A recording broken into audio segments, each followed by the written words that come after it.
a Cambodian, they had a Cambodian sample. American Asian Society. American Asian Society.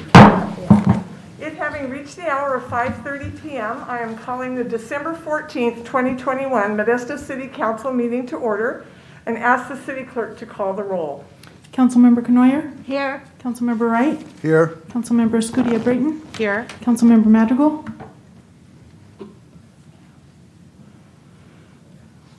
Councilmember Madrigal?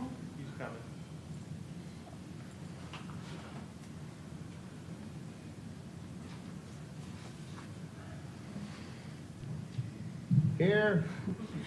Councilmember Ricky? Present. Councilmember Zalaki? Here. Mayor Zwalin? Here. Will everyone please rise for the Pledge of Allegiance, followed by the invocation from Rabbi Shalom Bachner from Congregation Beth Shalom.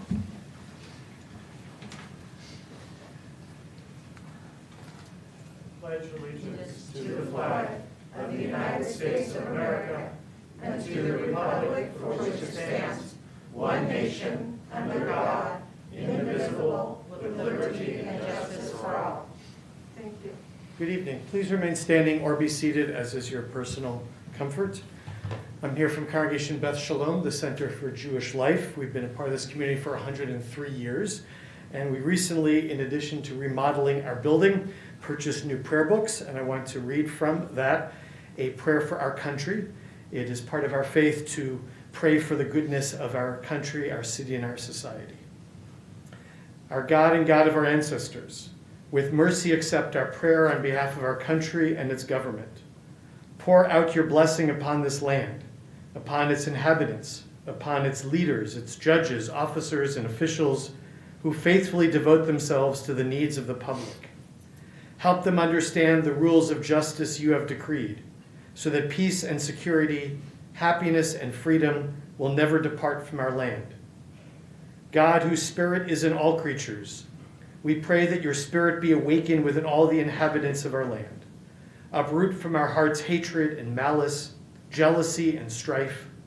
Plant love and companionship, peace and friendship among the many peoples and faiths who dwell in our nation.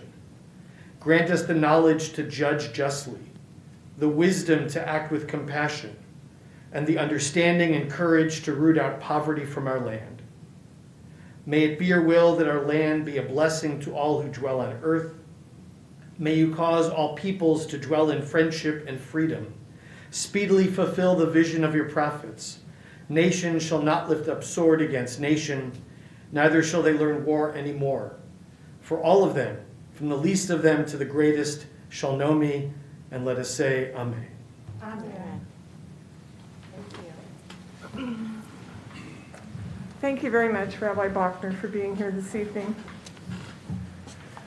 Does the city clerk have any announcements? No, Mayor. Do any of the council members have any conflicts of interest? No.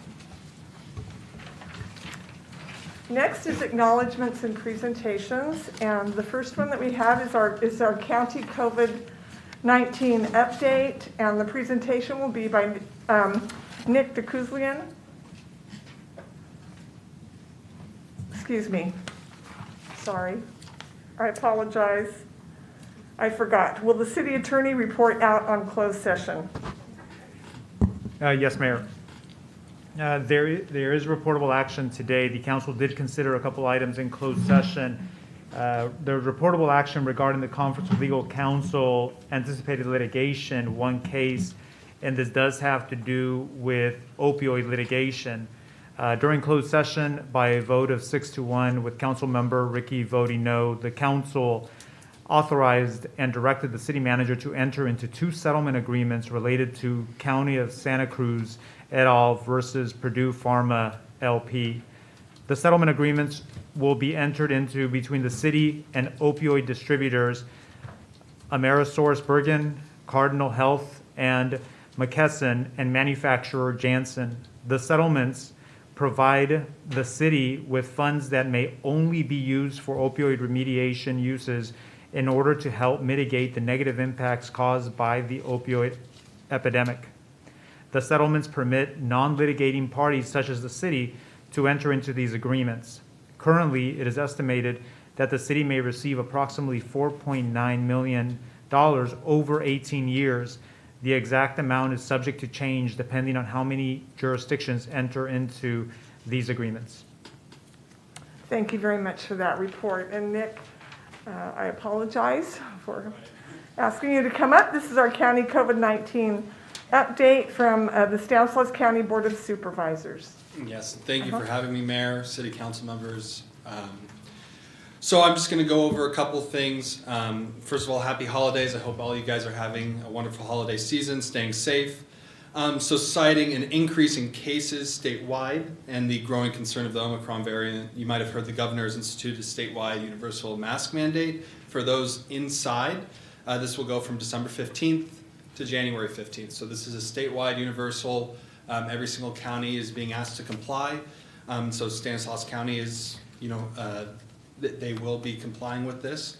The Food and Drug Administration has expanded eligibility for COVID-19 vaccine boosters. This happened on December 9th. And so now 16 and 17-year-olds are now eligible to receive the booster doses of Pfizer. And this is 6 months after their dose. That is what is recommended. On December 8th, so a day before that, FDA authorized an injectable monoclonal antibody treatment produced by AstraZeneca. So this is just another treatment for those that might have adverse effects to the vaccine or have weakened immune systems. It's just another way to protect yourself during the holiday season. Stanislaus Public Health will continue to provide vaccines at Public Health Immunization Clinic at 401 Paradise Road in Modesto, and that is daily. And this is for residents who still need to get vaccinated or get their booster shot. Locally, our case rate is still pretty steady at around 15 cases per 100,000. It has stayed around that. We have not felt the effects of the Omicron variant yet, but we are preparing for the worst. Hopefully it does not come our way. Lastly, and the Stanislaus Public Health pointed this out earlier, the numbers show that 85% of positive COVID-19 cases since July 1st were unvaccinated or those with partial vaccination. People who were not fully vaccinated accounted for 90% of the deaths.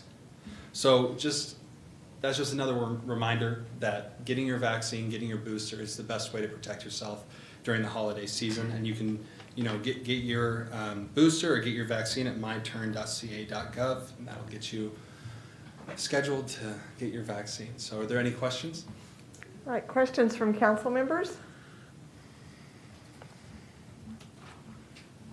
I don't see any. Comments from the public, questions? I don't see any at this time. Comments from council members? I just wanted to say thank you for giving us this information. I know it kind of feels like we're getting a lot better, but we just need to be careful while Omicron comes in and hopefully passes by through soon. We can get back to things being normal again. So thank you for your work on this, Nick. I appreciate your comments, Nick, and thank you for being here. Thank you. My pleasure. Merry Christmas, everyone. All right, same to you. Bye-bye. Item 2, recognition of the City of Modesto Umass Global Leadership Academy and the inaugural class. And this will begin the presentation by Christina Alger, our Human Resources Director. Good evening, Mayor and Council. Christina Alger, Director of Human Resources. So through the City of Modesto's strategic plan, the city is working on service and delivery goals, which include building a high-performance organization. Several action items were identified that would help us achieve this goal. One of these action items centers on investing in our workforce through training and development. The city hired an organizational development coordinator to help in this effort. She went to work to identify training for our management staff. The city entered into an agreement and partnership with University of Massachusetts to deliver a high-quality leadership academy.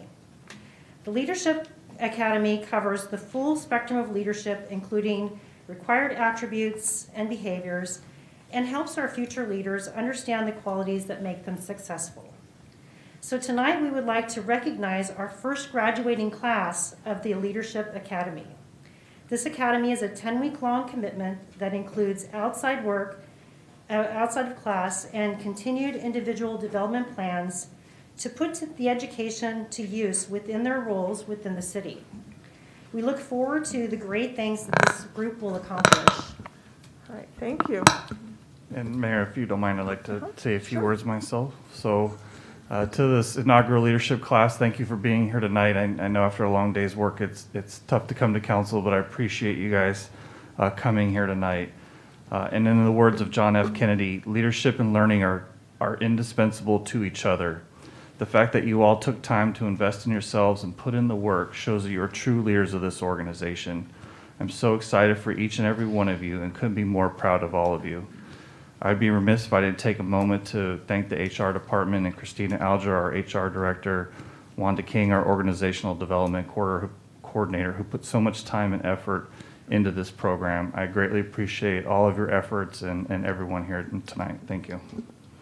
All right.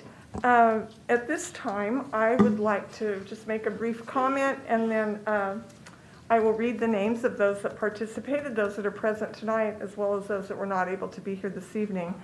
But I would like to congratulate you all for the time and effort you took to further your education and invest in yourselves to better our city. This took a large commitment from each of you, and we value what you will be bringing to Modesto for many years to come, and we certainly appreciate you. Those that attended, and as far as I know are present this evening, are, and I guess as I say your names, maybe come forward, and then we will all hear a word or two from one of your representatives, and then we will all go down for a picture. Scott Collins, welcome. Wayne Corder. Jeff Daniels,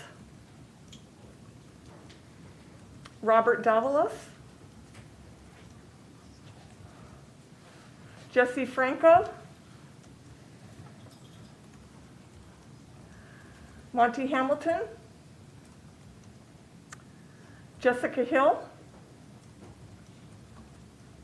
Ben Kohler,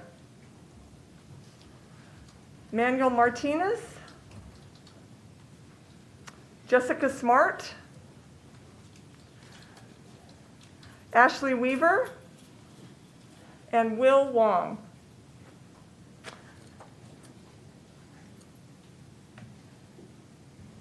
My understanding of those not present but also participated are Casey Everett, David Barr, Steve Christensen, Karen Darner, Kevin Harless, Wanda King, Megan Lee, Stacy Pratt, John Svar, and Carmen Vargas. So does someone have a comment that they would like to make from the group? So thank you, Mayor. I'm going to introduce Jessica Smart, and she's going to speak on behalf of the group. Okay, great. Welcome, Jessica. Good evening, Mayor and council members. Thank you for this recognition, and what an honor to have been part of the inaugural Leadership Academy class with all my fellow coworkers and peers. It was a great experience. We not only gained knowledge in 11 core areas of leadership, we also formed stronger bonds with our peers across city departments. We each created and presented our individual development plans. These plans allowed us to take what we were learning and apply it practically to a situation or issue we were experiencing in our roles. I'm excited personally, and I know everybody else behind me is, to see the ripple effect of the implementation of our development plans in our respective units and departments, and the further ripple effect future classes in this academy will have. Each of us is grateful for this opportunity to participate. We thank you, the council, for support of city staff, and we thank you, City Manager Joe Lopez, HR Director Christina Alger, Organizational Development Coordinator Wanda King, and each of our department directors for creating this program and allowing us to participate. Thank you. You're welcome. And we will join you now, and I will have the certificates for you. Yeah, that's a large group. What do you think would be best to take that picture?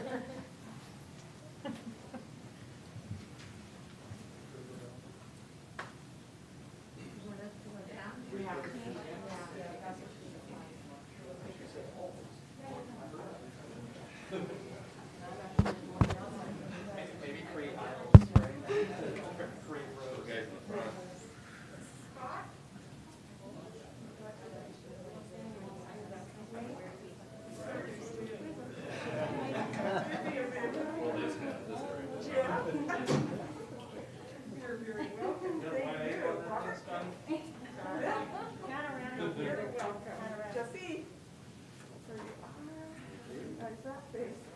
Monty?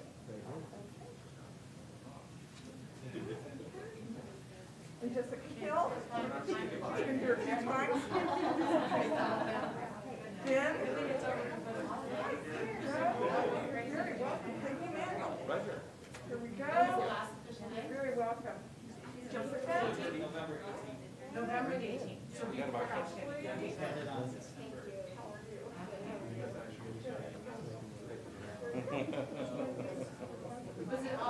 Was it virtual or person? Yeah,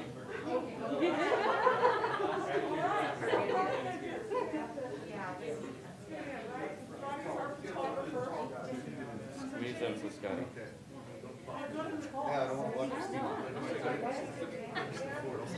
Oh, goodness, I'm gonna go between you two. Let's go sideways. Let's squeeze in, sideways and squeeze in. Sideways and squeeze in. Okay, here we go. Now, everybody, Matt, ready? 1, 2, 3. 1, 2, 3. Thank you so much. Thank you.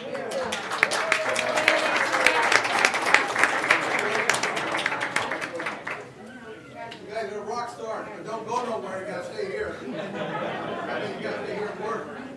Yeah, not tonight. We want to see you going down the city.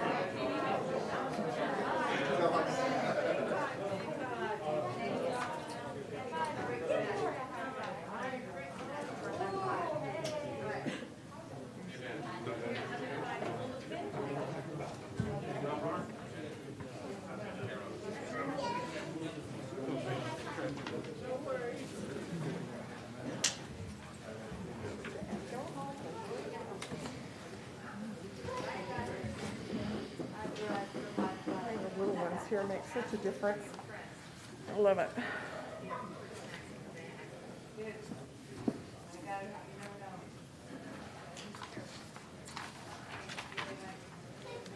All right.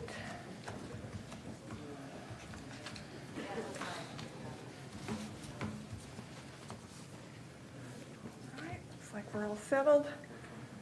All right, next is appointments. Item 3, consider appointing Jose Vasquez to the City of Modesto Planning Commission with a term expiration of January 1st, 2026. Do I have any questions from the council? Comments from the public? Motion and a Make a second. motion to approve. Second. Motion to approve from Councilmember Wright, second from Councilmember Ricky, and I'll ask the city clerk to call the roll. Councilmember Canoyer, Aye. Councilmember Wright, Aye. Councilmember Escudia Brayton, Aye. Councilmember Madrigal, Aye. Councilmember Ricky, Aye. Councilmember Zalaki, Aye. Mayor Zwollen. Aye. Carries unanimously. Item 4, consider appointing Michelle Buer to the City of Modesto Landmark Preservation Commission with a term expiration of January 1st, 2026. Do I have any questions from the council? Seeing none, comments from the public? Comments from the council? Right, do I have a motion and a second? So moved. All right, we have a motion. Second from Councilmember Ricky. So a motion from Vice Mayor Escudia Brayton, second from Councilmember Ricky. Will the city clerk please call the roll? Councilmember Canoyer, Aye. Councilmember Wright, Aye. Councilmember Escudia Brayton, Aye. Councilmember Madrigal, Aye. Councilmember Ricky, Aye. Councilmember Zalaki, Aye. Mayor Zwollen. Aye, carries unanimously. Item 5, consider reappointing Naramzan Goriel and appointing Marshall Riddle to the city's Board of Zoning Adjustment, each with a term expiration of January 1st, 2026. Do I have any questions from council members? I have a comment. Okay. I just want to acknowledge the fact that he has attended 100% of the Planning Commission meetings while he's been on up to this point. Excellent, thank you. Any comments from the public? Comments from the council? We heard from Councilmember Canoyer. Do I have a motion and a second? Motion to approve. Second. Motion from Councilmember Wright, second from Vice Mayor Escudia Brayton. Will the city clerk please call the roll? Councilmember Canoyer, Aye. Councilmember Wright, Aye. Councilmember Scudia Brayton, Aye. Councilmember Madrigal, Aye. Councilmember Ricky, Aye. Councilmember Zalaki, Aye. Mayor Walton. Aye. So it carries unanimously. We appreciate the service of everyone that has just been appointed or reappointed. Does anyone wish to speak under any item under public comment? And this is for items not on the council agenda. Each person will have 3 minutes to speak. I have one blue card for in-person, Sharon Froba. And Mayor, I Welcome. do just want to say that several public comments were received at CC meetings, and those were forwarded to the council members. Thank you very much for that information. Welcome, Sharon. Thank you very much. I'm Sharon Froba, NAACP Housing Chair. I'm here to speak in favor of using the 54 acres of the former municipal golf course for housing. We're calling our project the West Side Community Workforce Housing Project. It has a name now, hallelujah. We're passionate about this, all of us are, to the point that a couple of our members from Faith in the Valley arranged to have the Attorney General of California meet with 20 of us yesterday. It was inspiring. He listened attentively as we each spoke. According to the California Housing Partnership Study, the organization that studies housing needs throughout California's 58 counties, the groups most likely to need affordable housing are Blacks and Latinos. To ignore their need for housing is to treat them, especially Black people, the same way they were treated before the Fair Housing Act of 1968. My husband and I have done extensive research in housing discrimination here in our county. We were inspired by my first restriction, which I would like to give all of you copies of, and this book, The Color of Law by Richard Rothstein. We are in an email communication with Richard Rothstein. In fact, he's been to our home for dinner. He's very impressive, and he's following all that we are doing regarding housing. Our first restriction was found on a deed for a home on Princeton Avenue. It reads as follows, and each of you will have a copy if you're interested. No part of said real property shall be occupied by any person or persons not of the white or Caucasian race, or by any Mexican, Filipino, or Hindu, but household servants of bona fide residents upon said property shall not be deemed occupants thereof. It astonished us. Those words in black and white astonished us. They are proof that the Jim Crow South, and as well as the North, were part of actual de jure discrimination. It wasn't just the Jim Crow South, the North. These restrictions prove that the North was part of that discrimination. Many ethnic groups were prevented from purchasing homes here in Modesto before the Fair Housing Act. There was no room at the inn, so to speak, for many people in our community. Of the 91 restrictions that we have gathered for 91 subdivisions, and you know that subdivisions may have 3 houses or 30 houses or 300 houses.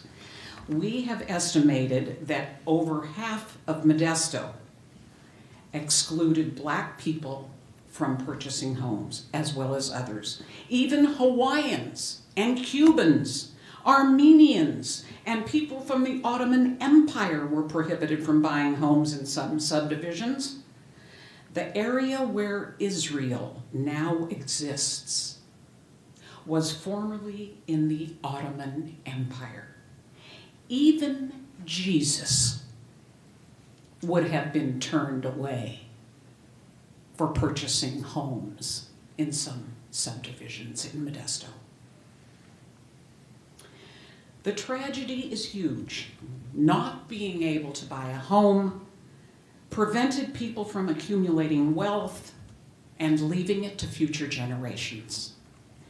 Black people, for example, have only 5, some studies say 10% of the wealth of white people. Building mixed housing on the former golf course will be a step forward in righting the wrongs of the past to the people most affected. Thank you. Next, online, I see Bianca Lopez.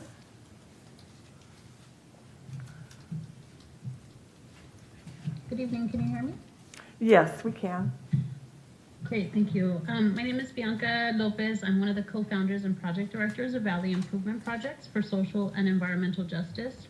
I'm here today to call the City Council's attention to the recently released report, Vestiges of Environmental Racism, Closing California's Last 2 Municipal Waste Incinerators, that examines the environmental, financial, and public health harms of incinerators, and asks the Council to support the recommendations listed in the report. We believe the report was released in a perfect time for as Modesto implements SB 1383 next month and begins to work through the process of recreating the general plan. Just as you recognize the general plan is a set of instructions on how to build a city, implementation of zero waste plans and practices is ideal as we address SB 1000, the environmental justice portion of the general plan. The report identifies the struggle and contradictions of waste incineration to the state's plan to reduce greenhouse gas emissions.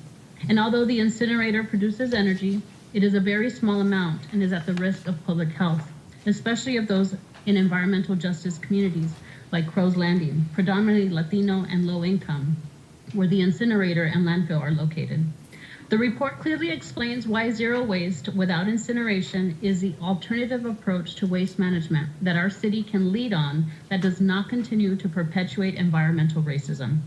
We ask that the City Council members read the report and support the recommendations, which include 1, closing the incinerator at the end of its contract in 2027, create and implement a zero waste plan, and that centers community voices no later than 2024, and invest in a zero waste future now. Please direct staff to begin taking action on the recommendations as a sign of commitment to our communities and cleaner air. I have personally emailed all of you with the links and the report of the links to the website and to the report. I look forward to you giving me the opportunity to meet with each and one of you to help us make the city a leader in waste management once again. So please reach out to us, respond to the email. I sent each and every one of you an email. I look forward to communicating and answering any questions that you might have in the report.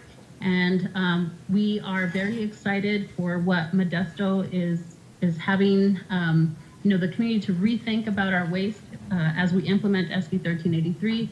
And we look forward for Modesto to be the champion that it has been in the past and that we know it can be, to lead the county in these better practices, because our communities deserve better. Thank you for your time. Thank you for your time. Next from the public, I have Ramon Rodriguez. I have my hand up, Madam Mayor. Oh, I did. It's public comment time, but go ahead. Just wanted to thank the previous speaker for comments, and I definitely will be happy to meet with you to discuss the findings of the report. I agree with you. I would love to see our city, Modesto, lead in this way. And I definitely support the proposed actions that are spelled out in the report to start on some sort of a plan to zero waste now to help transition the workers of the incinerator towards greener jobs.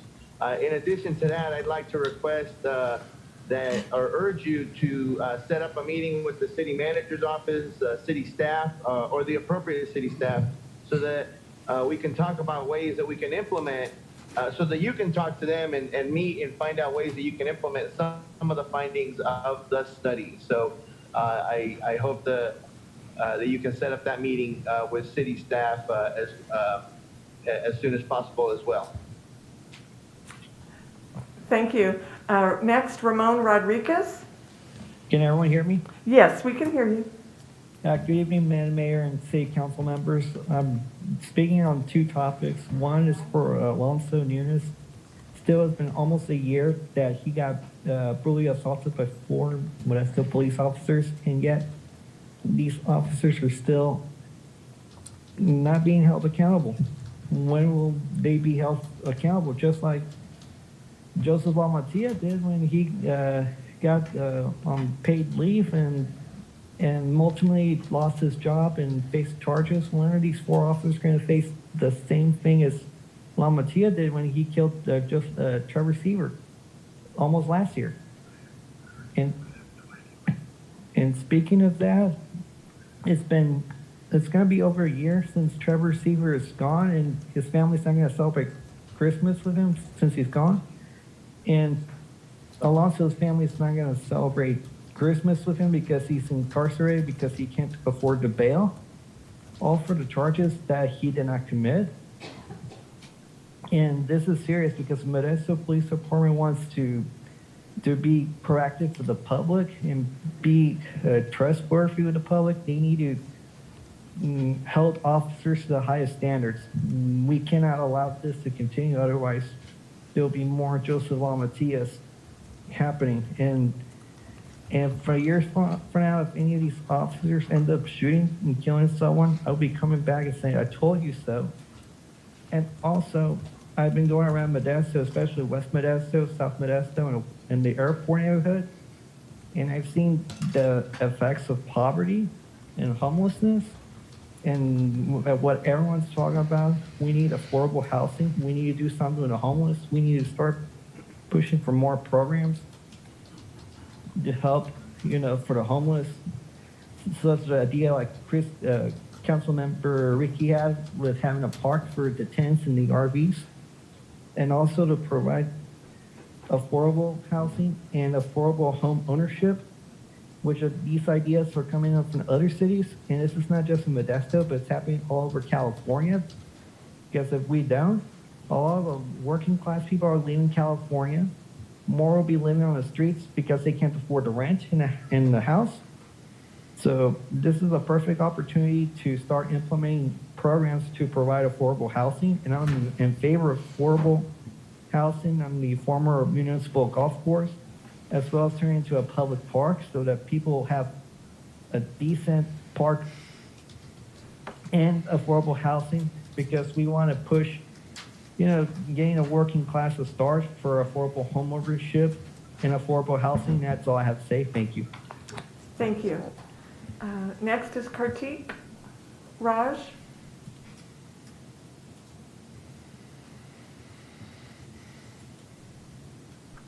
Good afternoon, council members. Can you hear me? Yes, we can hear you. Thank you. My name is Kartik Raj. I'm here speaking on behalf of Earth Justice in partnership with Valley Improvement Project to raise awareness of our report titled Vestiges of Environmental Racism, Closing California's Last 2 Municipal Waste Incinerators. This report has been submitted as public comment in writing for this meeting as well. In recent coverage of this report in the Modesto Bee and Sacramento Bee, Cal Recycle Director Rachel Monty Wagoner stated that, quote, when we originally permitted these facilities, referring to these incinerators, we were really trading one environmental harm for another one.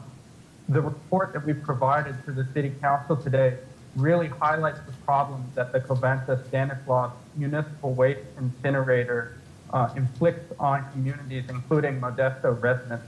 The incinerator emits air pollutants beyond permitted limits, exceeding emissions for nitrogen oxide, sulfur dioxide, and carbon monoxide, as it did at various points in 2020. These serious air pollutions are suffered by nearby residents, 80% of whom are people of color. So this is not simply a pollution issue, but an equity issue as well. In addition to these serious air quality problems, our report discusses how toxic ash from the incinerator produces and spreads heavy metal particles that cause myriad serious health problems. The incinerator produces around 96,000 tons of this toxic ash every year, which has to be trucked to landfill. In the end, burning garbage is an unnecessary and inefficient means of producing electricity. which emits more carbon dioxide than a coal-fired power plant for the same amount of energy. The only other place in California with a municipal waste incinerator, Long Beach, is developing a zero waste plant. We hope that Modesto will follow suit in overcoming this archaic, harmful, and inefficient technology. Thank you for your consideration. Thank you for your comments. Next, John X.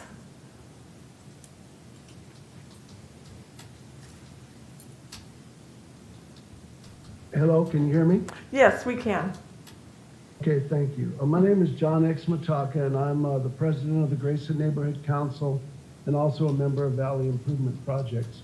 And I'm here to support the closure of the Covanta Incinerator. I live in Grayson, which is 6 miles from Patterson, and on the outskirts of Patterson where the landfill is the Covanta Incinerator.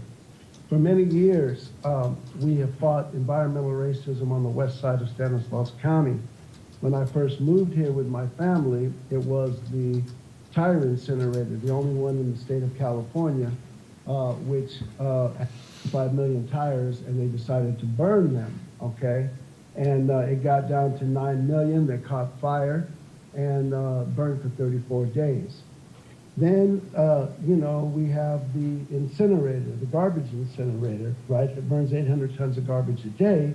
No recycling in Modesto up to that point. And we have the only landfill all on the west side, which is predominantly Latino.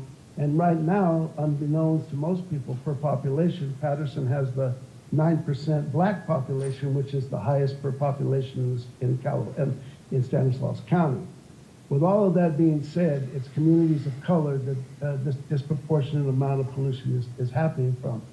Now, I back the zero waste should be the goal in Stanislaus County, to conserve resources by straying away from incineration and landfills through composting, recycling, reusing, redesigning, and other systems to be developed. Producers need to take responsibility for the life cycle of their product and their packaging. Now, in closing, I want to say this, that I also want to meet with every single member of the city council and the mayor to discuss the zero waste options and the closure of the Covanta incinerator in Stanislaus County. Our community has suffered long enough. We have taken the burden all these years for the rest of the county for this incinerator, for all incinerations, tires and garbage. And the other thing that I want to say is, I'm aware, and I don't know that a lot of other people are aware, that the City of Modesto and Stanislaus County are suing Covanta because they have been overcharging it was many months ago, to the tune of $1 million for overcharging, for saying they received a certain amount of trash that they didn't receive, charging the city and the consumers like myself and other county residents for stuff that they never burned, or overcharging. And so basically, to be quite blunt, they're thieves, you know, and we're tired of having thieves that pollute our community. Thank you. Thank you. Is there anyone else wishing to speak under public comment? Step forward. Thank you.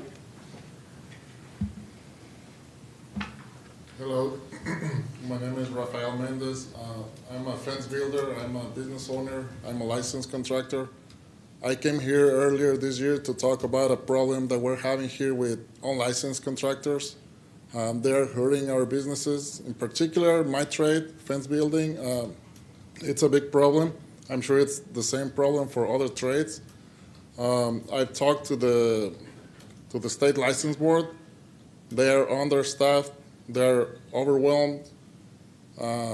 This problem is bigger, and that was confirmed by the state board. They are short on people. They have COVID issues, people retiring, people being promoted, so they don't have actual people, investigators that can come from Sacramento and address this problem here. Last time I was here, I was contacted by someone from the city. I was told that one possible solution was to report unlicensed contractors through an app. I believe the name is Modesto, something like that. I don't have the time. I don't have the skills to go around doing detective work or private investigator work and then go and report these people hoping that something will happen. It's very hard because fence building is a very dynamic activity. We can do one entire fence in one day, get it all done, move on to the next job. By the time someone comes to investigate, everybody's gone. Another problem is a lot of these unlicensed contractors, they're not afraid anymore. The license board, they give them citations, sometimes 2 or 3 times to the same person in one year. They don't care. They can afford to pay a $500, $700 fine. That's not going to stop them. So I'm wondering if there's a way to make this, at least in Modesto, to make this a police matter, have the police involved. Maybe then these unlicensed contractors are going to be really afraid. They are not afraid about the city inspectors because there's only a few. City inspectors are always busy. They don't work on weekends. I know these unlicensed contractors. I know they work Saturdays and Sundays because the city inspectors are not around. The police is around. I don't know if there's a way to create an ordinance where police can approach a job site and inquire about the license of the people doing that work. I know that it's not an easy solution, but I believe that we need a stronger approach to deal with unlicensed contractors. I don't want to describe how they are hurting us because that takes time, and I'm pretty sure all of you understand how they hurt us. My little business, it's a very little business. Last year we had a gross income of more than $400,000. This year is going to be less.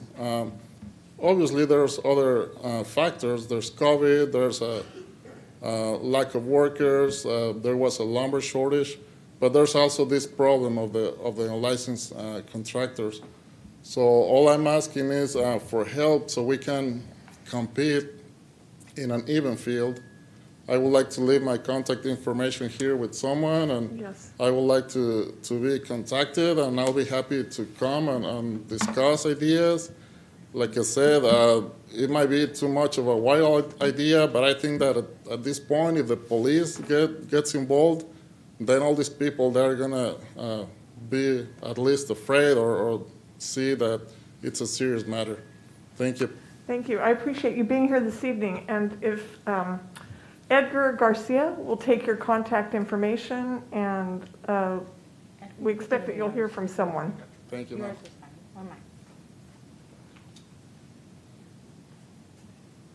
All right. Thank you very much. Any other comments from the public? I don't see anyone online or in person. So we will close the public comment period. We will move on to consent items. Will the city clerk please read the consent items? Yes, Mayor. Item 6, consider approving the minutes from the December 7th, 2021 council meeting. Item 7, consider approving a resolution continuing to authorize remote teleconference meetings pursuant to Assembly Bill 361. Item 8, consider approving a neighborhood traffic calming program and rescinding Resolution 92-492. Item 9, consider approving a permanent local housing allocation loan in the amount of $500,000 to the Stanislaus Regional Housing Authority for the Vine Street Affordable Housing Project, and $50,000 for staff activity delivery costs. Item 10, consider approving the City of Modesto's permanent local housing allocations program year 2 applications, authorizing the city manager or his designee to negotiate and execute any related program agreements, contracts, or other documentation required for implementation and acceptance of the permanent local housing allocation program, amending the fiscal year 2021-22 multi-year fund budget to a project for the fiscal year 2021-22 PLHA program to be funded with permanent local housing allocation program grant and authorization to submit the applicable documentation and provide technical alterations as required by HCD. Item 11, consider approving a First Amendment increasing the agreement with redistricting partners for demographic and census mapping consultant services by $33,000 from $80,000 to a new total amount not to exceed $113,000 to add outreach services and District R drawing tool for the city's redistricting process. Item 12, consider accepting the Troy and Banks utility and telecommunication audit report. Item 13, consider approving the extension of termination dates of 4 annual purchasing agreements. Item 14, consider approving the increase of a purchase order with Strategic Procurement Solutions from Coldwell, California for procurement advisory services by $32,940 from $36,600 for a revised total amount not to exceed $69,540. Item 15, consider rejecting all bids for the RFB number 2021-45 for 2 aerial trucks and authorizing staff to reevaluate if issuing a rebid or utilizing a cooperative agreement is appropriate.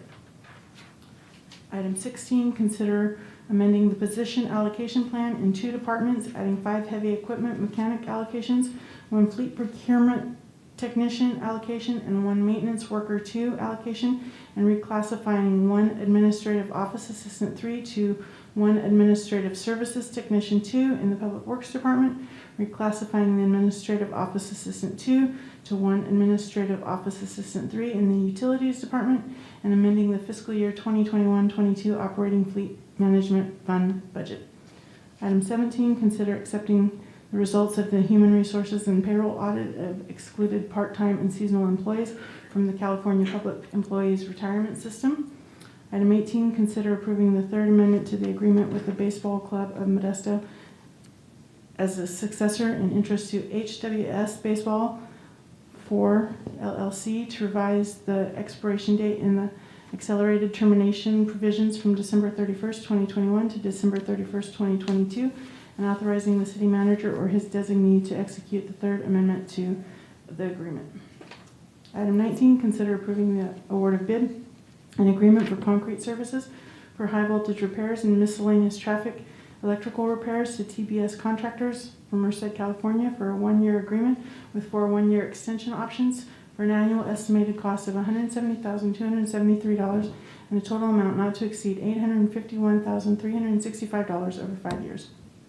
Item 20, consider approving the plans and specifications for the rectangular rapid flashing beacon installment project, accepting the bid and awarding a contract to Gruendale Incorporated, doing business as Ray's Electric of Oakland, California, in the amount of $744,555, and amending the fiscal year 2021-22 capital improvement program budget in the amount of $641,861. Item 21, consider approving the modifications to the turf rebate program. Item 22, consider accepting the plans and specifications for the automatic transfer switch replacement at Sutter Wastewater Treatment Plant project and awarding a construction contract with Clyde G. Stiegel Incorporated of Umass, California in the amount of $606,491 plus $72,779 for contingency if needed, for a total amount not to exceed $679,270, authorizing an increase in the director's authority from 10% to 12% of the construction contract price of $606,491 to issue change orders, and amending the fiscal year 2021-22 capital improvement program budget in the amount of $169,420. Move to approve all consent items. Second. All right, we have a motion from Councilmember Knoyer and a second from Councilmember Wright. Will the city clerk please do the roll call? Councilmember Knoyer? Aye. Councilmember Wright? Aye. Councilmember Scudia-Brayton? Aye. Councilmember Madrigal? Aye. Councilmember Ricky? Aye. Councilmember Zalaki? Aye. Mayor Zwallen? Aye. Carries unanimously. Thank you very much. Do any council members have any comments and reports? I do, Mayor. Councilmember Wright. Thank you, Mayor. It was my privilege, along with Councilmember Canoia, to attend the Stanislaus Asian American Community Holiday Festival on Sunday. It was fantastic to see the children get gifts, tons of gifts. I think they're getting more gifts than we are, huh, Jenny? So they had tons of gifts, and it was a great time, and a lot of pizza, and it was a fantastic time. Thank you. Councilmember Canoyer? Yes, that was really interesting because the children each put down what they wanted, and then the Asian community went out. Either they collected money or they had volunteers that got that child what they wanted. So it was very, very interesting. And they also had a Cambodian Santa Claus, which was a deputy. He was a deputy for the Stanislaus County. So it was really fun and interesting. And also, I just want to comment on what I saw in the paper. About a year and a half ago, we got a $8.5 million grant to redo Cesar Chavez Park, and our incredible grant people that work for the Parks and Recreation, we got another $8.5 million grant to redo Martin Luther King.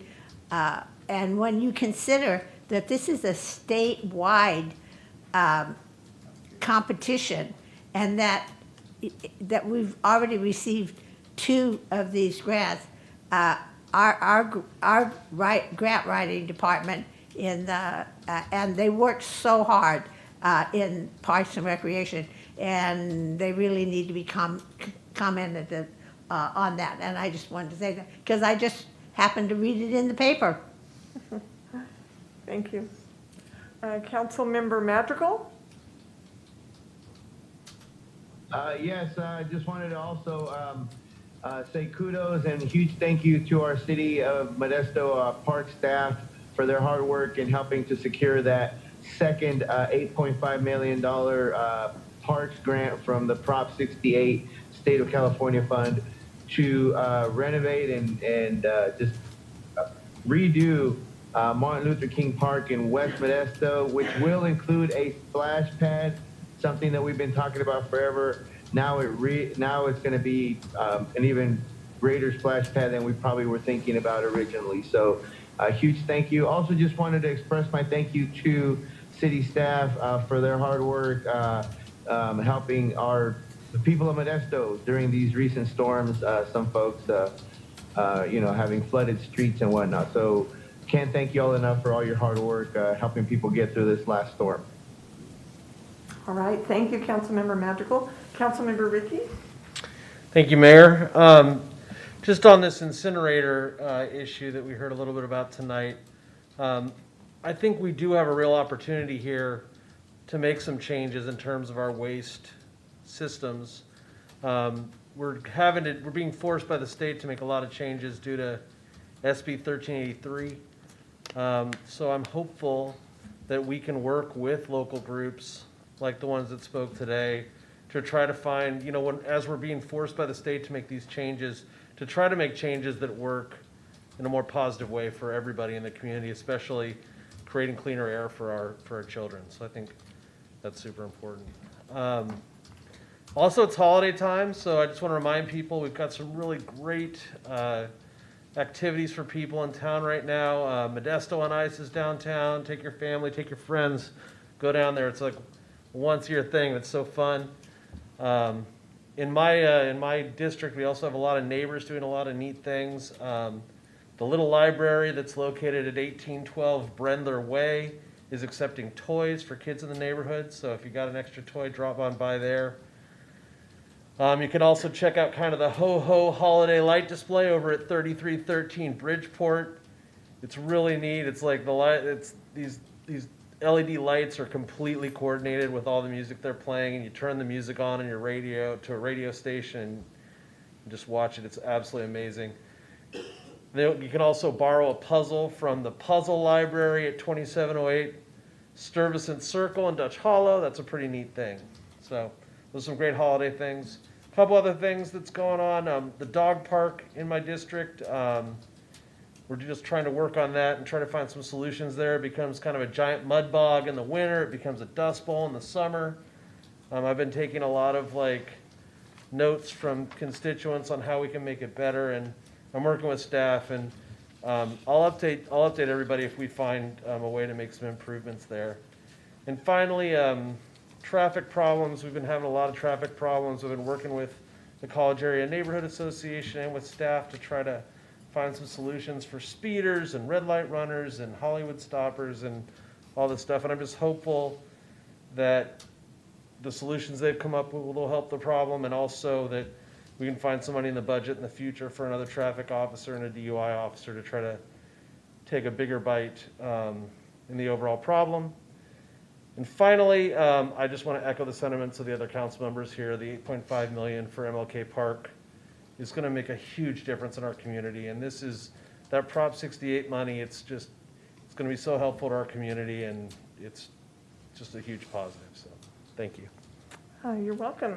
Vice Mayor Scudia Brayton. Thank you, Mayor.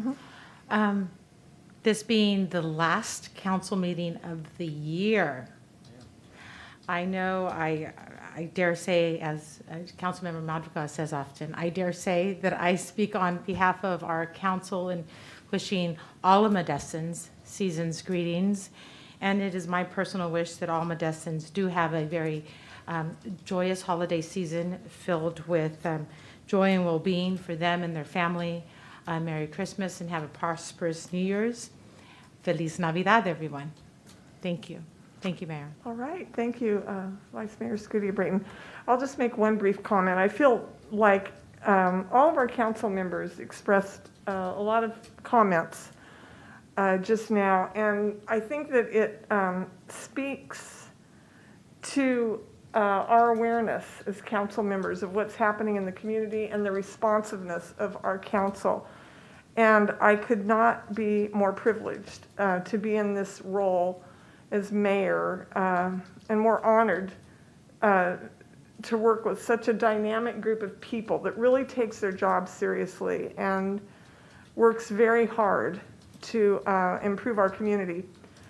I need to recognize staff who also just go above and beyond every single day. And I am here, I see it firsthand, the time and the effort and the attentiveness to us as a council, as well as our residents in our community.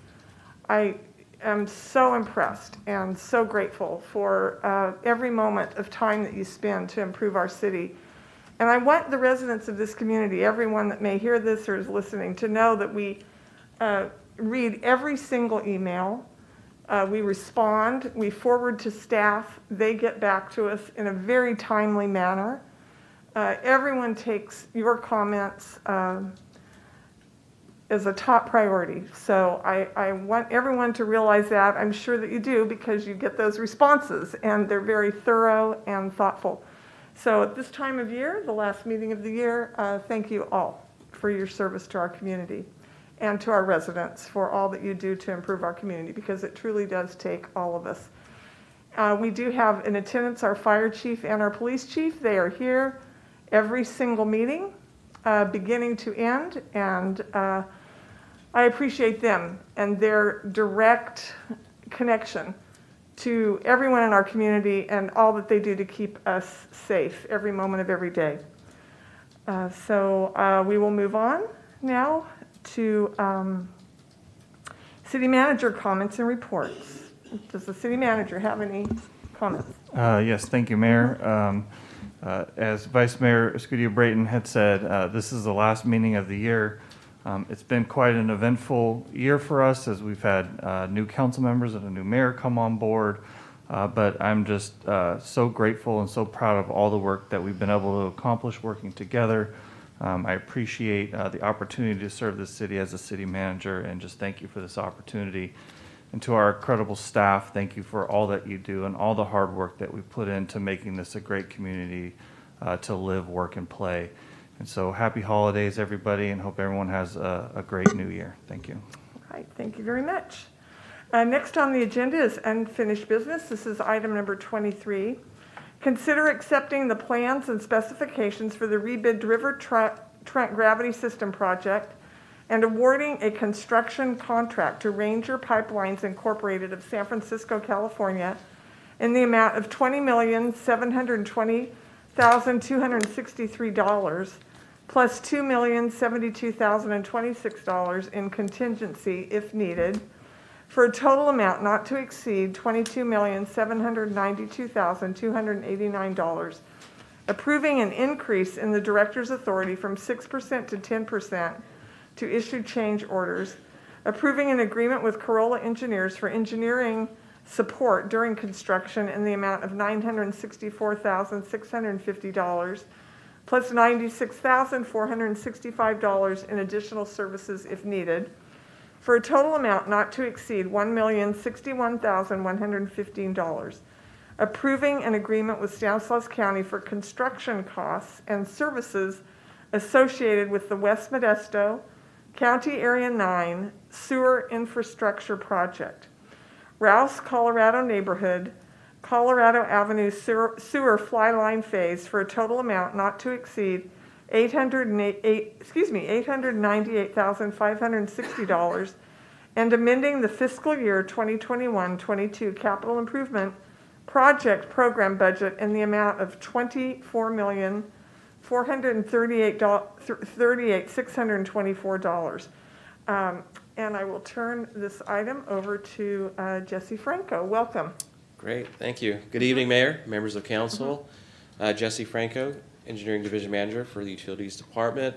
Also with us is our Utilities Director, William Wong. And so we're really excited to present to you on this item. It's been a project that's been in the making for quite some time now, and so we're actually excited to bring it forth. And with that, we'll get started on the presentation. So the river trunk consists of a pipeline that ranges from 24 inches to 60 inches in diameter that spans from Beard Industrial Park to the Sutter Treatment Plant. It conveys approximately 24% of the city's domestic wastewater flows and is about 5 miles long. In 2016, the Wastewater Master Plan identified hydraulic and access deficiencies, which were identified within from the section from Gallo to the Sutter plant. The river trunk consists of 3 phases. The river trunk realignment project in its entirety consists of 3 phases, or 3 elements, I should say. The river trunk pump station, the gravity system, which we're reporting today, and then the Shackelford pump station. The river trunk has actually experienced 2 substantial collapses since 2017, which further just justifies the need for this project.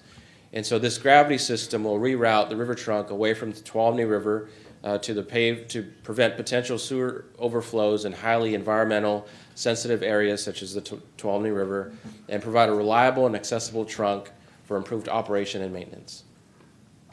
So this next slide basically shows the project within the limits, the project limits. So as we mentioned, there's 3 phases of the river trunk realignment project in itself, and it goes from Gallo to the treatment plant.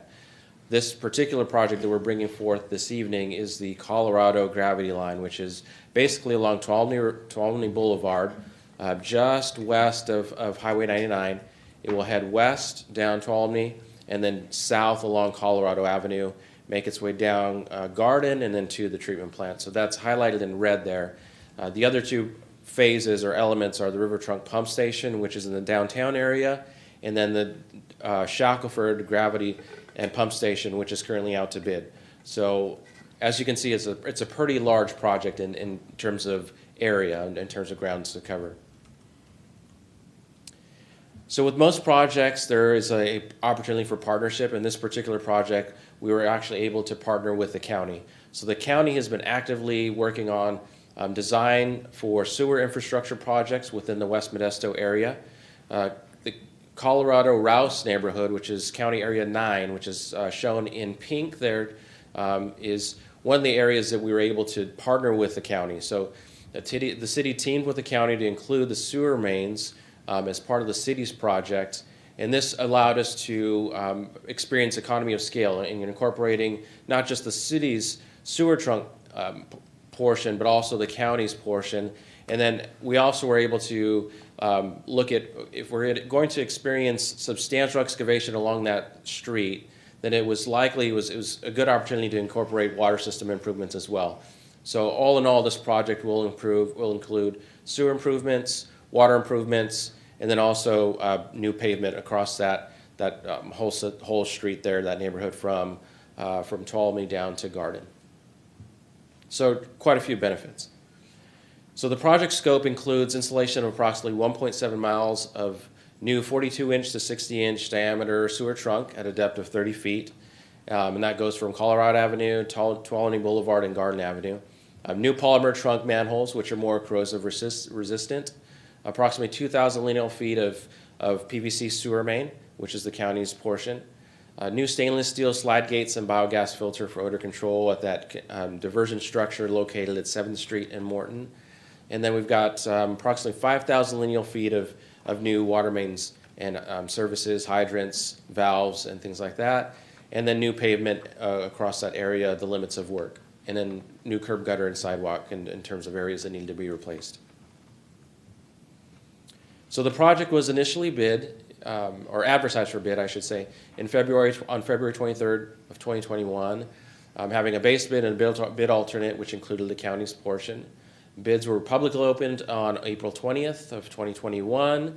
5 bids were received, but all bids were above the engineer's estimate. And so we thought it would be prudent to reevaluate our engineer's estimate, go back, evaluate potential areas that we could modify our scope, provide more clarity to contractors, and we recommended the action to council to reject all bids and allow us to re-advertise at a future date.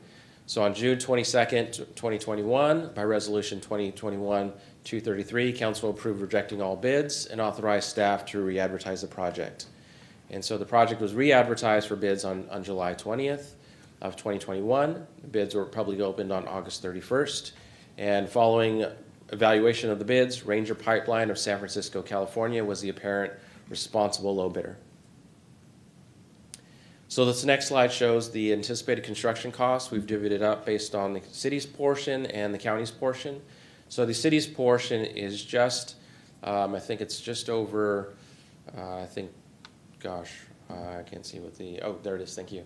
Just over 26 million, and then the county's portion is just under 900,000. So for a total of just over $27 million for the entire project. And so with that, we've got 4 items, 4 recommendation actions under this item.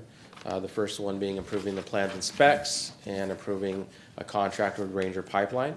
The second one would be authorizing an increase in director's authority to issue change orders from 6% to 10%. The third being approving an agreement with Corolla Engineers, who's the design, or they're the responsible engineer actually, for engineering support during construction. The fourth, approving an agreement with Stanislaus County to cover the construction costs for those associated with their portion. And then the last item is to amend the fiscal year 2021-2022 capital improvement program budget in the amount of just over $24 million. And with that, we've got a few acknowledgments on the city and county side, and well as consultants. It took a lot of individuals to be part of this project, so we want to thank them. And with that, we'll be happy to answer any questions. All right. Any questions from council members? I have several names still on my request to speak, so I'm not sure if those are old or new.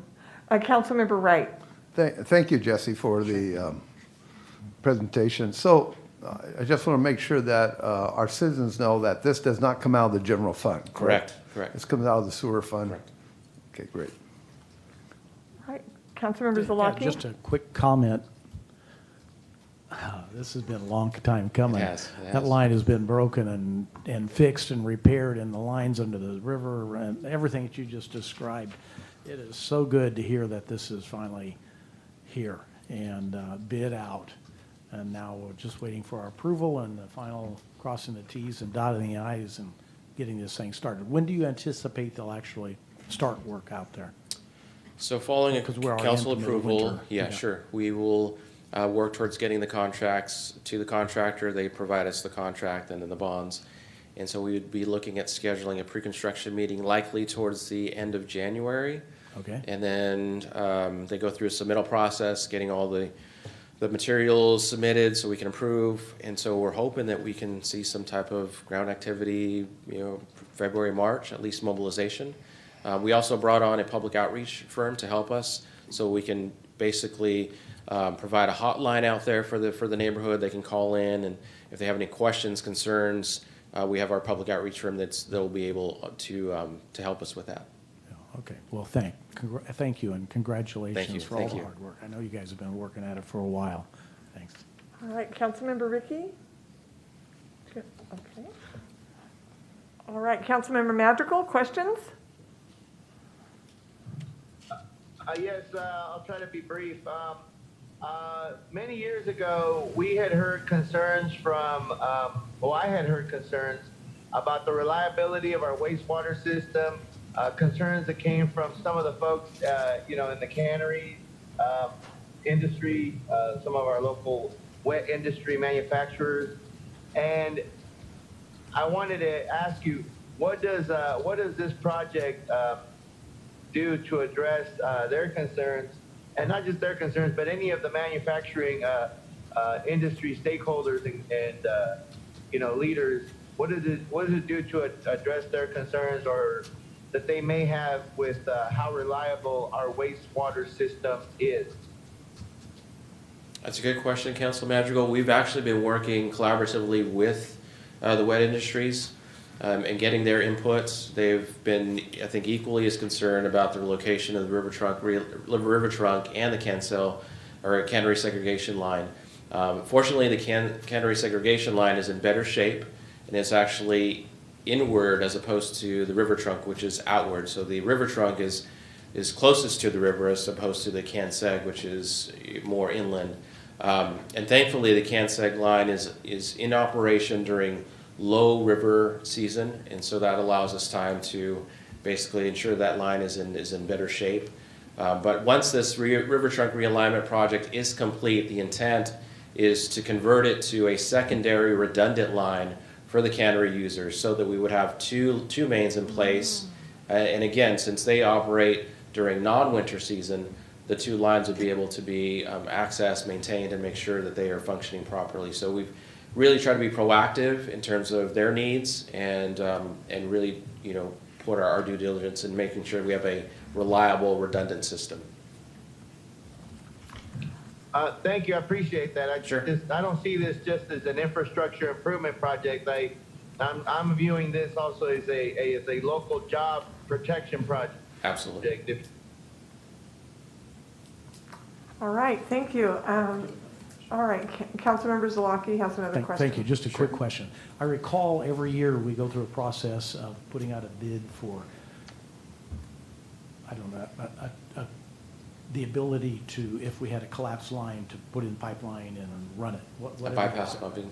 Yeah, bypass line. Will this repair that need of having to hire standby pumps and all of that sort of thing? Once the river trunk realignment project is complete in its entirety, yes, that's the intent. Okay, so we have big savings there, because I recall that was a big number. It is, those pumps are we just have stuff pretty idle, costly. ready to go. Yeah, okay. Thank you. All right. Any other questions from council members? Seeing none, any comments from the public? I do not see anyone in person or online. So any comments from council members? Move approval. Second. Okay, well, you have to hang on because there's a lot to read here, and City Attorney Jose Sanchez, I think it would take him longer to explain to me how to shorten the reading than for me to just read it. So I'm going to read it, and then we will take a motion and vote. So this is for a resolution approving plans and specifications. And by the way, it's not because it would take him longer, it would take me longer to understand that. So we will have that discussion offline. Resolution approving plans and specifications for the Rebid River Trunk Gravity System Project, accepting the bid and approving a construction contract with Ranger Pipelines Incorporated of San Francisco, California, in the amount of $20,720,263, plus $2,072,026 for contingency if needed, for a total amount not to exceed $22,792,289, and authorizing the city manager or his designee to execute the agreement. Resolution authorizing an increase in the director's authority to issue change orders for the Rebid River Trunk Gravity System project from 6%, $1,243,216 to 10%, $2,072,026 of the construction contract price of $20,720,263 with Ranger Pipelines Incorporated of San Francisco, California. Resolution approving an agreement with Corolla Engineers of Walnut Creek, California for engineering support during construction for the Rebid River Trunk Gravity System project in an amount not to exceed $964,650 for the identified scope of services, plus $96,465 for additional services if needed, for a maximum total amount of $1,061,115, and authorizing the city manager or his designee to execute the agreement. Resolution approving an agreement with Stanislaus County for construction costs and services associated with the West Modesto County Area 9 Sewer Infrastructure Project, Rouse, Colorado neighborhood, Colorado Avenue Sewer Fly Line Phase in a not to exceed amount of $898,560, and authorizing the city manager or his designee to execute the agreement. Resolution amending the fiscal year 2021-22 capital improvement program budget in the amount of $24,438,624 to be transferred into the project from wastewater reserves to fully fund the construction, contingency, construction administration, and design support during construction for the Rebid River Trunk Gravity System project, and authorizing the city manager or his designee to implement the provisions of this resolution. And I have a motion from Councilmember Madrigal. Do I have a second? Second. Second from Councilmember Zalaki. And will the city clerk please take the roll? Councilmember Canoyer? Aye. Councilmember Ray? Aye. Councilmember Scudia-Brayton? Aye. Councilmember Madrigal? Aye. Councilmember Ricky? Aye. Councilmember Zalaki? Aye. Mayor Zalem? Aye. So it carries unanimously. Thank you. Thank you. You're welcome. Thank you for your presentation. Appreciate you. The next is hearings. Item 24. This is a hearing to consider accepting the Capitol's facilities fees annual report for fiscal year 2020-21 and making findings related to each of the fee categories. And we have Jessica Hill for this report. Welcome. Great. Thank you, Mayor, City Council. As the Mayor explained, we're going to go over the annual report for the Capital Facility Fees Program. So just an overview. State allows local jurisdictions to adopt an impact fee program to mitigate the effects of new development. Impact fees may be used for the acquisition, construction, expansion, or rehabilitation due to new development of public facilities. Impact fees are not allowed to pay for the maintenance of existing or future facilities and are collected at the time the building permit is issued. So the City of Modesto CFF program was established in 1987 and was based on the relationship between our general plan build-out and the infrastructure that was needed associated to that. It's collected on all new construction and expansion within the City of Modesto and the sphere of influence, and annual reporting is required in accordance with Government Code 66006. Oops. So our program has 7 different categories. It includes streets, fire, transit, police, general government, parks and air quality, and administration. So we did have one update in this fiscal year, and that was Resolution 2020-407, where we were able to look at our accessory dwelling units and exempt those that were less than 750 square feet, as well as reduce fees for any accessory dwelling units between 750 square feet and 1,250 square feet. Above here is the fee schedule of our capital facility fees program, and it's broken down into different fee categories and collected at building permit issuance. Here's the 5-year fee history, and as you see in comparison to 1920 to 2021, we've collected $5.6 million this last year, which is really attributed to the amount of new construction and building that's happened within the city of Modesto. Over the last 5 years, we've collected just below $25 million. Here's kind of just a graph that shows the 5-year revenue and expense history of our CFF funds. And so we have many different programs in order to help mitigate the effects and basically offer different deferrals or exemptions for certain types of projects. So we have 2 types of deferral programs. One's for multifamily and commercials, where we allow people to pay 20% of their building permit at actually building permit issuance for the impact fees, and are able to defer the balance over a 5-year period of time. And as of this year, we have 5 active deferrals for that program.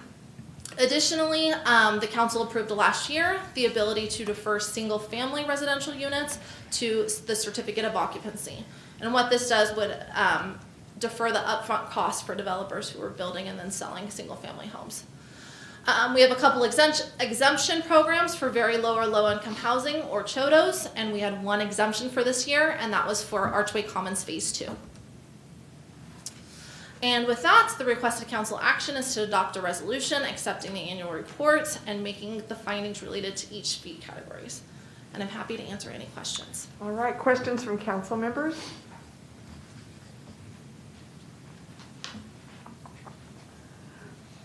Anyone from the public? Any comments from the public? Seeing none, any comments from council members? Yes. Councilmember Zalaki. Push the button so it works, so you can hear me. And I can't hear you because this thing is interrupting with my hearing. Just for clarification, I think some people don't understand the complications of the number of fees that are included. This is one specific fee called the CFF, Community Capital Facility Fees. And in many areas of Modesto, we also have a CFD, which is an additional fee. In Stanislaus County, we have a PFF, which is a Public facilities fee. That's collected for the county. It's actually a fee of the county, but we collect it and then deliver it somehow to the county. And let's see, is there any others that we would have typically on, if a person was to build any building, would pay all 3 of those? And trying to think otherwise, other than, no, that's it. That's primarily the fees that are collected in any permit, plus the building fees, which are an additional to it.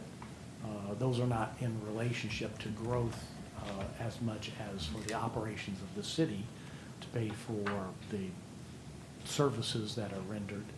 And anything else I'm forgetting? No. I think I got it. Yeah, I do.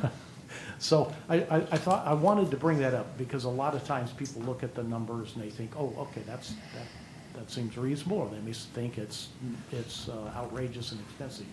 But the total picture is not just that capital facility fees. There are several other fees that are collected, and that's just the cost of doing business and providing for housing. So, okay, thank you, Jessica. Thank you, Councilmember.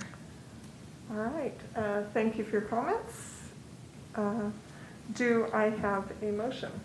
Oh, excuse me, this is a resolution accepting the capital facilities fees annual report for fiscal year 2021 and making findings related to each of the fee categories.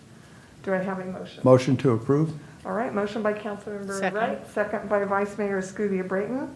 Will the city clerk please call the roll? Councilmember Canoyer? Aye. Councilmember Wright? Aye. Councilmember Escudia-Brayton? Aye. Councilmember Madrigal? Aye. Councilmember Ricky? Aye. Councilmember Zalaki? Aye. Mayor Zwollen? Aye, so it carries unanimously. Item 25, hearing to consider the fiscal year 2020-21 annual report of funds held for future improvements and making findings related to each security on file. And Jessica, welcome again. Great. Thank you, Mayor, City Council. So this is kind of a very similar program that we have to report on each year to talk about funds that we have collected for future improvements. And so for those, there's actually securities deposited for 3 development projects right now that are currently being held by the city. And they can only be used for the specific future improvements that were identified during the project approval process.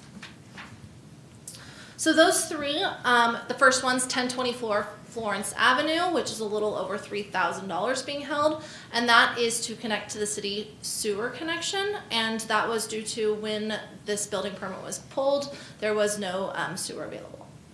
The next one is 3055 Floyd Avenue, and we are holding just about $39,000 for that improvement, and that is for their fair share of the cost of the Beta Street extension. And this improvement is being held until the neighboring parcel actually begins to develop and well, and we can build out Beta Street. Lastly is 3019 Floyd Avenue, which was for the share of reconstruction costs for the bus turnout and on-off-site driveway access.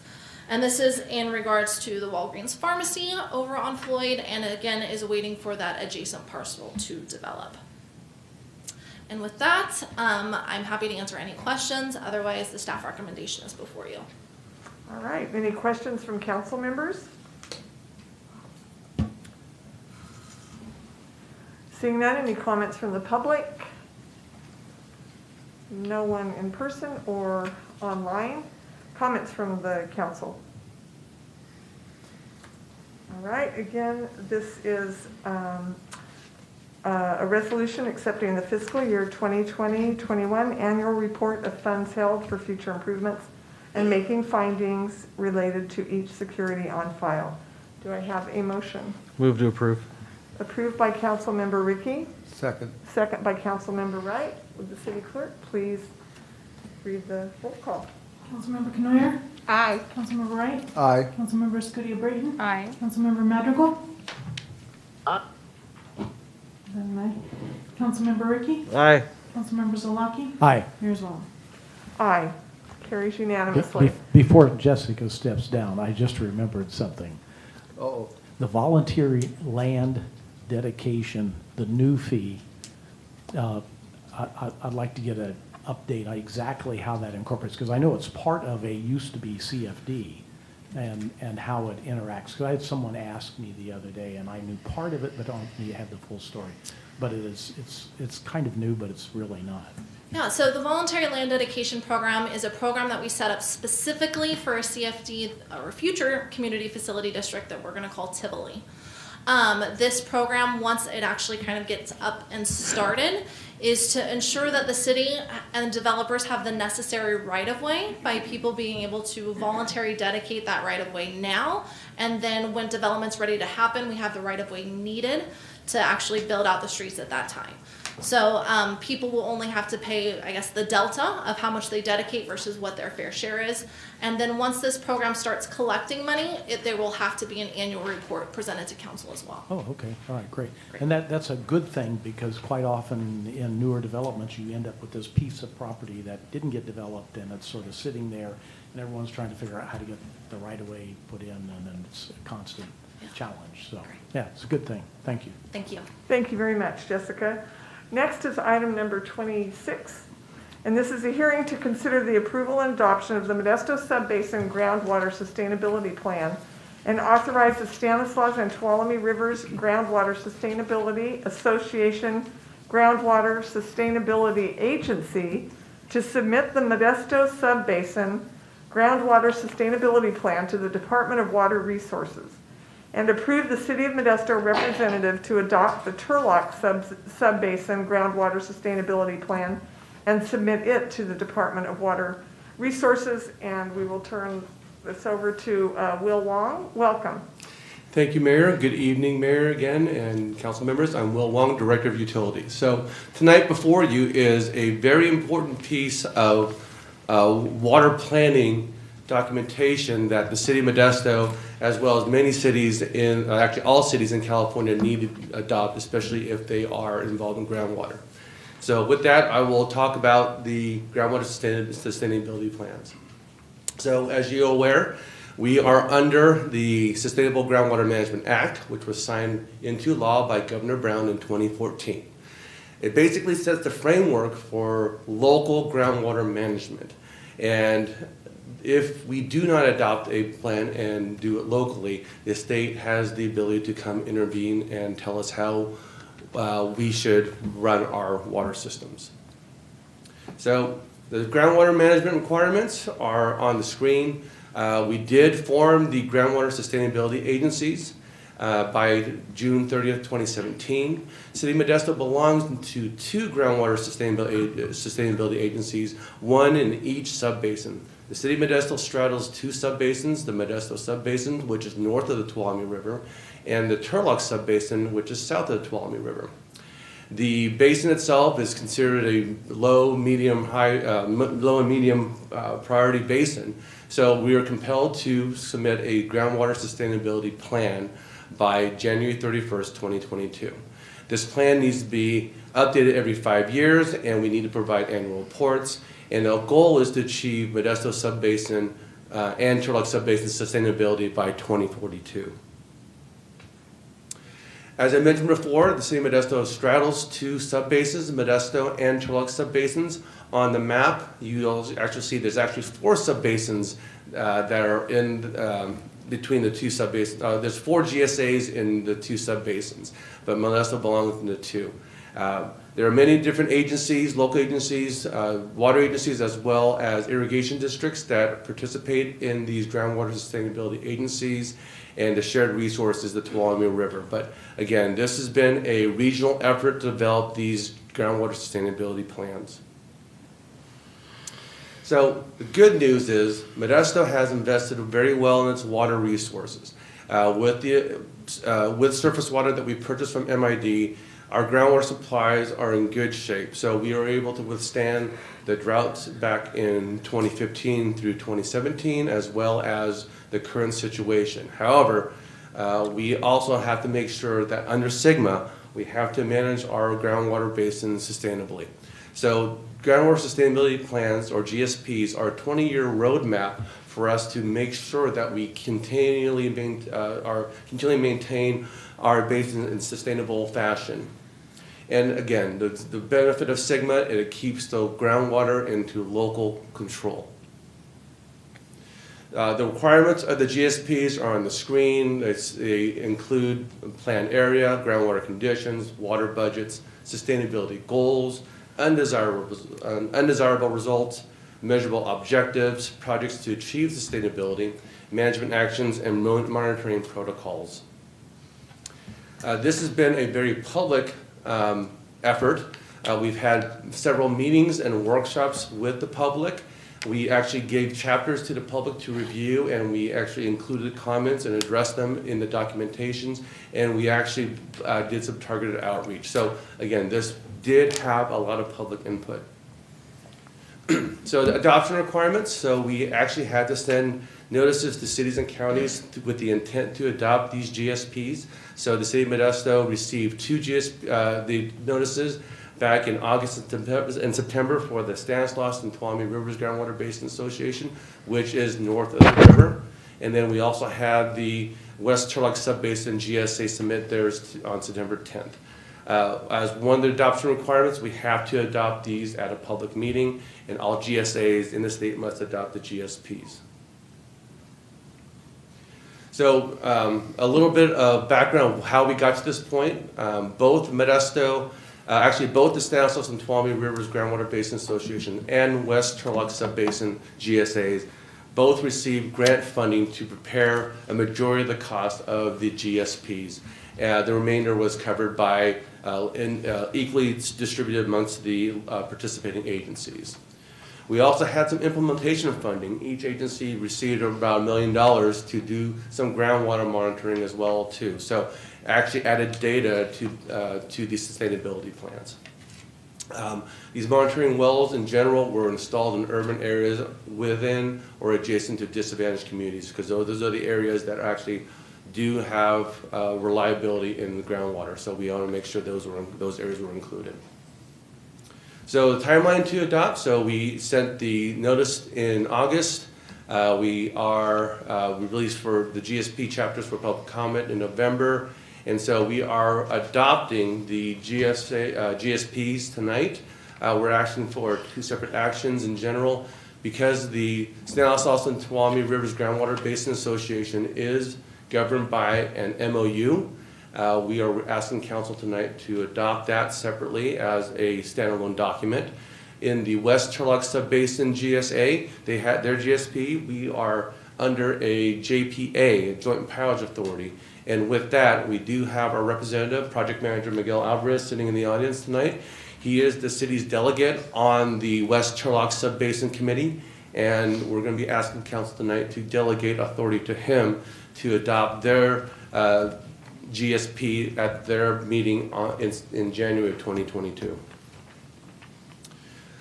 With this, the adoption of the GSPs, the City of Modesto does then have an ability to qualify for funding that are groundwater related. The City of Modesto has been really active in making sure that our groundwater is sustainable. We do have several projects that we are looking to apply for funding for. Really of note is advanced metering infrastructure, which we call the smart water meters. We want to see if we can apply for that to help control and give our customers the ability to monitor their own water meters. We also have storm drain cross connection projects. So if you recall, we have done several several storm drain cross connection removal projects recently over at Garrison Park and Roosevelt Park.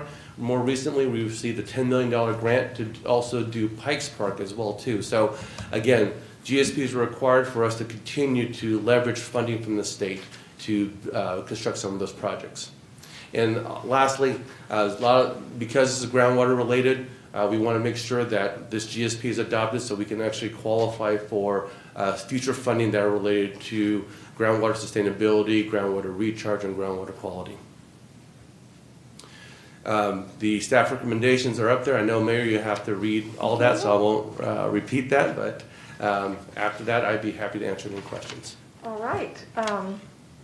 So any questions from council members? Vice Mayor Scooby-Brayton. Once again, well, your projects are mammoth and they include such level of detail. It's incomprehensible to most people, to me being one of them. To that end, the GSP requirements, is there someplace publicly that online, or if someone wants to dive into what those requirements are, can go into and read them? Right. The state does have a website that really describes what SGMA is, the Sustainable Groundwater Management is about. It's under the, I believe, the State Water Resources Control Board. So you should be able to pull the documentation for SGMA under there. All cities and agencies in California fall under SGMA if they are using groundwater as part of their water supply. So the GSP requirements aren't unique to Modesto, they're required by everyone? They're required by everyone. I Correct. see. Yes. So it's at the state level where those requirements are stipulated?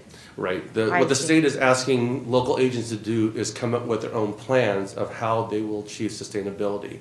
If not, the state can come in and direct how agencies will manage their groundwater. So we have been in the groundwater business since the City of Modesto was formed, and we know our groundwater resources better than anyone. And we have a lot of local agencies that feel the same way.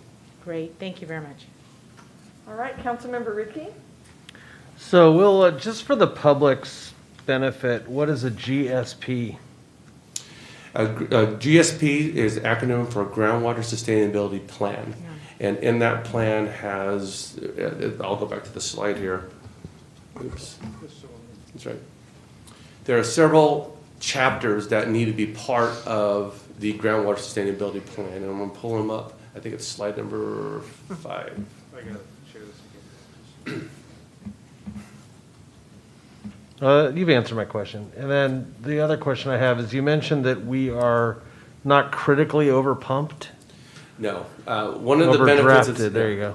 Yeah, one of the great things about Modesto and the decisions that we've made over the years is invest in surface water and partnership with MID. By supplementing our groundwater with surface water, we've allowed our groundwater basins to really recharge. We call it in lieu groundwater recharge. So we're not pumping as much as other agencies are who are 100% reliant on groundwater. If you're aware, the Turlock and Ceres are also constructing a similar project down off the Tuolumne River off of Fox Grove to do the same thing. They were 100% groundwater. They used to have really low groundwater when you have droughts, and so to solve their problem, they partnered with TID to supply groundwater for them. So they hope to achieve the same results as the city of Modesto. I'm just confused by the English. So we're not critically over pumped or overdrafted. Does that mean we're just overdrafted, or we're satisfactorily drafted, or what? We're I'm getting thrown for a loop here by the English. So no, you're fine. The overdrafting in the water world means you are pumping more water from groundwater than can be recharged. Right? There's different levels of overdraft. Critically overdraft means you're pumping down and you're not, based on the amount of precipitation and snow melt and all that too, you're not getting as much coming in. There is always an overdraft when you do pump, but as long as you can, find that sweet spot, if you will, you're in a good situation. And that's where the city of Modesto is. We're not critically overdraft. We have a little overdraft depending on the type of year. So last year, with the drought, or actually this year with the drought, we're a little overdrafted, but because we do have surface water, we can bounce back. And the resiliency of that has been demonstrated back in 2018, 2019, after the drought, where we had a significant drought between 2014 and 2017. Our groundwater levels bounced right back in the subsequent 2 years. So I think I understand now. So what you're saying is that because of our responsible management, although we did have an overdraft kind of due to the drought, if we had a good water year, we'd probably be able to shift back and recharge fairly easily. So we're not in a critical situation. Right. That's my question. Thank you. All right. Any other questions from council members? Seeing none, comments from the public? I do not see anyone in person or online. Any comments from council members?